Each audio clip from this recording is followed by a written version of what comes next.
for questions. Let's move to the fourth presentation by the IMF. It is my pleasure to welcome online Mr. Oliver Exton, Trade Policy Specialist in the Strategy, Policy and Review Department. We look forward to hearing about the IMF's work on industrial policy with a focus on green industrial subsidies. Oliver, the floor is yours. Thank you, and thank you for inviting me to present on this important topic today. I'm Oliver Exton from the Strategy, Policy and Review Department at the IMF. Today I'm going to present on the IMF's recent work on industrial policy with a focus on green industrial subsidies. As a quick roadmap for the presentation, first I'm going to cover some facts on green subsidies drawn from recent data that the IMF has developed with Global Trade Alert. I'll then outline guidance that the IMF has prepared for staff on how to cover green industrial policy in our surveillance work. And then I'll highlight some of the recent results of IMF analytical work on the trade impact of subsidies. Next slide, please. So there's been a resurgence in the use of industrial policy in the past few years. In a recent IMF policy paper, we established a working definition of industrial policy, which is any targeted government intervention aimed at developing or supporting specific domestic firms, industries, or economic activities to achieve national economic or non-economic objectives. So as a bit of perspective, we've also been working with the Global Trade Alert to develop the new Industrial Policy Observatory, which tracks industrial policy announcements since the start of 2023. And in the data, we certainly see that industrial policy has picked up in recent years. Looking at the wider Global Trade Alert database, we can see a rapid increase in the number of new trade restrictive measures, especially since 2019, with over 3,000 such measures in recent years compared to 1,000 in 2019. And then using the NIPO data, we can see that there were over 2,600 distortive industrial policy measures last year in 2023, with over 600 liberalizing measures. Another aspect of this data is that 2/3 of these industrial policies were from advanced economies, which is a higher share than we see in previous years, and in part that's linked to some of the changing motivations that we see for industrial policies. Next slide, please. So within these industrial policies, climate change mitigation is an important motive. In the data that we've developed with Global Trade Alert, we're able to track the stated motive for industrial policies. And this data shows that in 2023, of the distortive policies, 28% had a climate change mitigation motive. Looking at different groupings of countries, climate change was a much more prevalent motive for advanced economies than within emerging markets. Turning to policies identified in the data as subsidies with a climate change mitigation motive, in the G20 advanced economies, they averaged around $10 billion in subsidies annually, whereas emerging markets averaged around $7 billion in subsidies annually. Next slide, please. We can delve further into the data that we've developed and are able to look at the products and the instruments used. When we look at policies which are identified as subsidies and with a climate change mitigation motive, we can show that for the targeted products, green subsidies mostly target high emissions products, including metals, cement, and fertilizer, but also low carbon technologies such as batteries, electric vehicles, and hydrogen. Turning to the instruments that are used when implementing these subsidies, we can see that the majority of green subsidies are implemented as financial grants, state loans, or other state aid. Next slide, please. So at the IMF, we've provided recent guidance to staff, which emphasizes both the when and also the how to cover industrial policy in our IMF surveillance. In terms of when, this requires that a policy is either macro-critical, such that it affects present or future balance of payments or domestic stability, or it has significant cross-border spillover effects, such that it affects other members through changing trade or investment decisions. Moving on to the how, this requires a more detailed assessment of the policy. This can cover the justification, including the objectives, such as whether the intervention is required to achieve the objective that the market would not otherwise provide, i.e. there is a market failure or some other form of externality.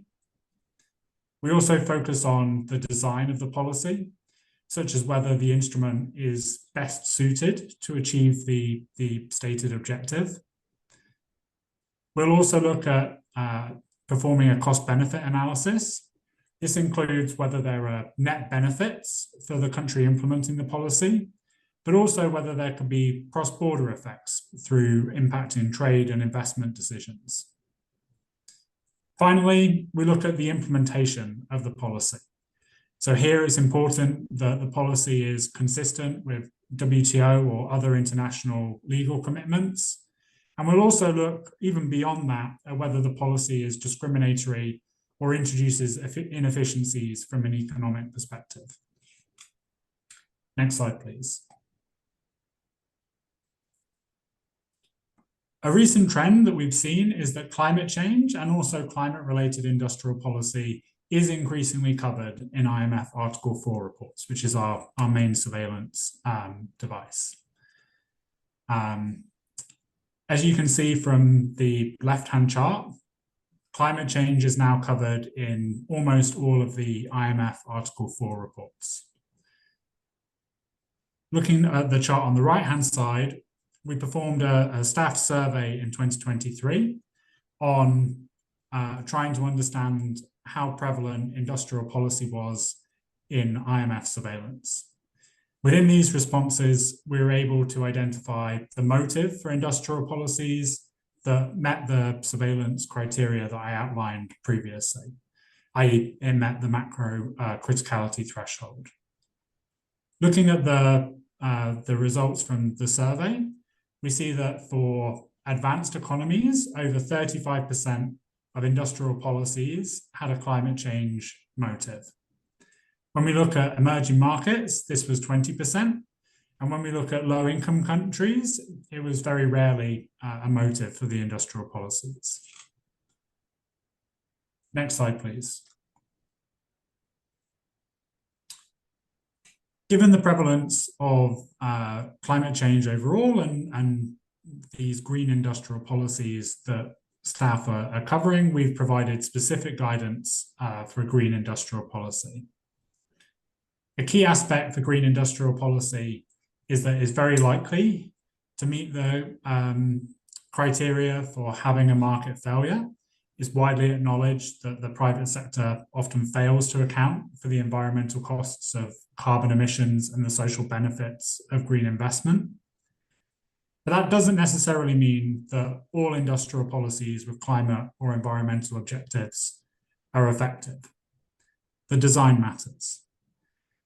In terms of the advice that we've provided to staff, we've emphasized that such policies should complement core decarbonization policies, such as carbon pricing, and not as a substitute for such policies.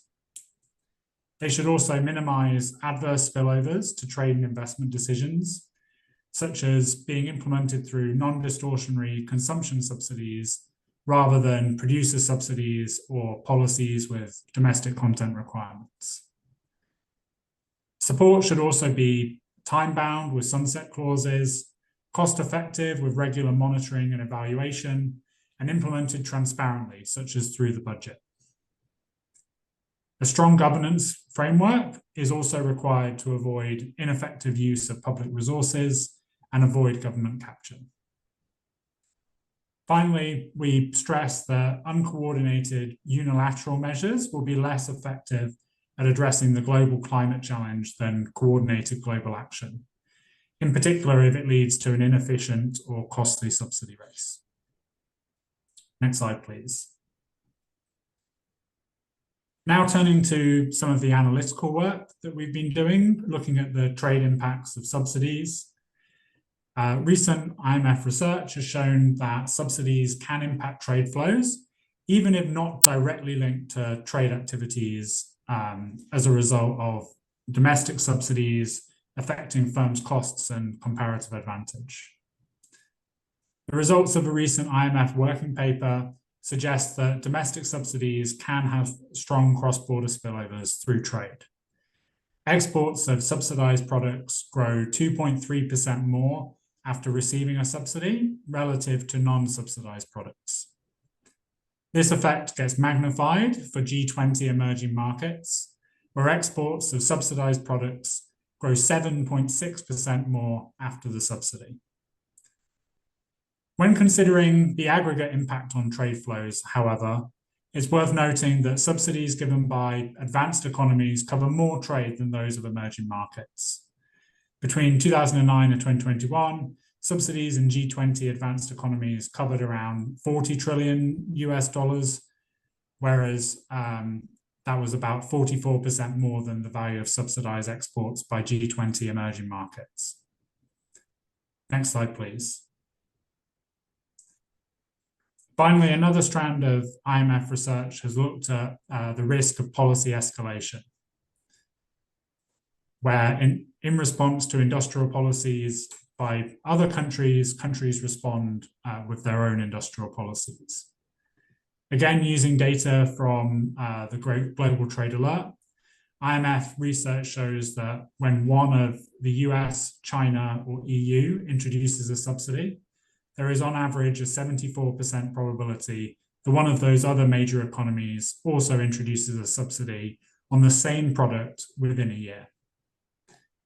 The matrix on this slide shows that the probability of this tit-for-tat response increases with time, since one of the countries has introduced a measure, and also that there is some heterogeneity in response rates across the countries. A policy takeaway of this is that escalation could lead to adverse spillbacks on countries, reduced effectiveness of subsidies, and increased fragmentation pressures. Next slide, please. Thank you for listening to this presentation, and I look forward to any questions that you may have.